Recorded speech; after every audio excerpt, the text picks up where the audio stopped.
നിങ്ങൾ പൊട്ടിച്ചിരിക്കും. ഇത്രയും കാലം നിങ്ങളെ പേടിപ്പിച്ച കാര്യങ്ങളെ ഓർത്ത്, നിങ്ങൾ കരഞ്ഞ രാത്രികളെ ഓർത്ത്, നിങ്ങൾ ഓടിക്കൊണ്ടിരുന്ന ഓട്ടങ്ങളെ ഓർത്ത് നിങ്ങൾ പൊട്ടിച്ചിരിക്കും. നിങ്ങളെ നോക്കി, ഈ ലോകത്തെ നോക്കി. ശേഷം ആ ചിരിക്കടയിൽ നിങ്ങളുടെ കണ്ണുകൾ നിറയും. അത് സങ്കടത്തിന്റെ കണ്ണീരായിരിക്കില്ല. ഇത്രയും കാലം ചുമന്ന് നടന്ന ഭാരങ്ങളെല്ലാം ഒരു നിമിഷം കൊണ്ട് ഇറക്കി വെച്ചതിന്റെ ആശ്വാസമായിരിക്കും. പിന്നെ ഏറ്റവും വിചിത്രമായ കാര്യം സംഭവിക്കും.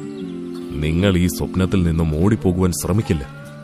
നേരെ തിരിച്ച് നിങ്ങൾ ഈ സ്വപ്നത്തെ ആസ്വദിക്കാൻ തുടങ്ങും, പൂർണ്ണമായി. കാരണം ഇനി ഒന്നിനും നിങ്ങളെ പേടിപ്പിക്കാൻ കഴിയില്ല. തോൽവികൾ വെറും രംഗങ്ങളാണ്. മഴ നനയുമ്പോഴും വെയിലേൽക്കുമ്പോഴും ജയിക്കുമ്പോഴും വീഴുമ്പോഴും നിങ്ങളുടെ ചുണ്ടിൽ ഒരു ചെറിയ പുഞ്ചിരി ഉണ്ടാകും. നാടകം ആസ്വദിക്കുന്ന ഒരാളുടെ പുഞ്ചിരി.